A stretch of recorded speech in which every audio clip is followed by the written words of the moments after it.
What if I told you that one of Spain's most sacred religious paintings might contain the face of a courtesan? That the same woman who posed nude for history's most sensual Venus may have been transformed into the Holy Virgin Mary herself?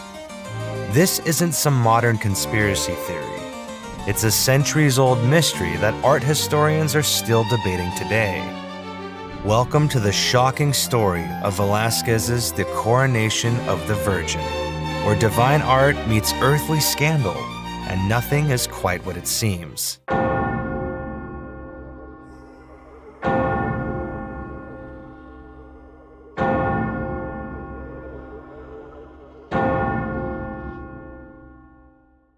The Coronation of the Virgin, painted by Diego Velázquez between 1635 and 1636, depicts the Holy Trinity crowning the Blessed Virgin Mary as Queen of Heaven. The oil on canvas painting measures 176 centimeters by 124 centimeters and now hangs in Madrid's Museo del Prado. But this isn't your typical heavenly scene. Mary's gaze is reverent and serene, her downcast eyes conveying profound humility and piety, while her gentle smile imparts a sense of shared devotion. Yet there's something unsettling about her face, something that made one art historian write that Velázquez put on canvas two different images, one of divine and the other of earthly beauty. This was Velázquez's last religious painting, and it's well known for being a rare religious work by an artist better known for his portraits.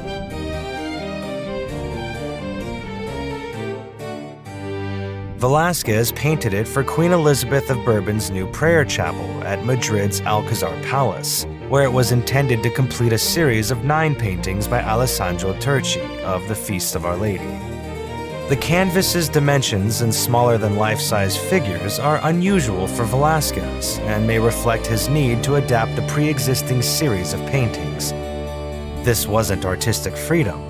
This was Velázquez working within strict constraints, creating a masterpiece that had to fit someone else's vision.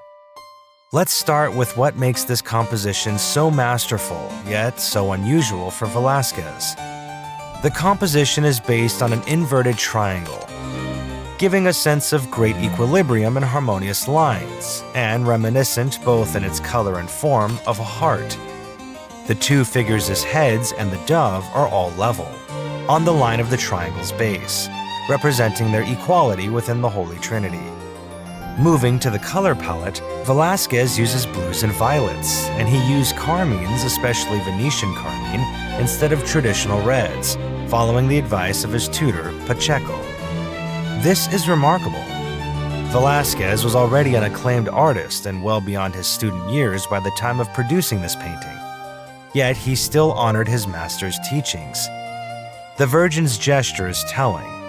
Mary touches her heart and gazes down on the earth from above, while her gesture, with one hand on her bosom, may have been intended to recall the Virgin's left hand in Turchi's Annunciation. Here's where things get absolutely mind-blowing. The model for Mary may be the same as Velázquez used for the Rokeby Venus, and others have claimed that the model is the same as in Coronation of the Virgin and Las Hilanderas, both in the Museo del Prado. Think about what this means. The most sensual nude in Spanish art history, a painting so provocative that suffragette Mary Richardson slashed it with a meat cleaver in 1914, explaining, "I have tried to destroy the picture of the most beautiful woman in mythological history," may share its model with the Virgin Mary herself.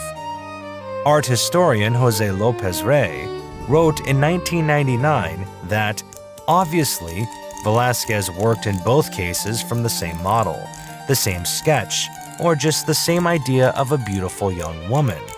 Yet he put on canvas two different images, one of divine and the other of earthly beauty.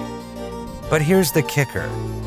The coronation is often dated from the early 1640s, but there are highly credible indications that it was painted in 1636, with some discrepancy over when the painting was finished.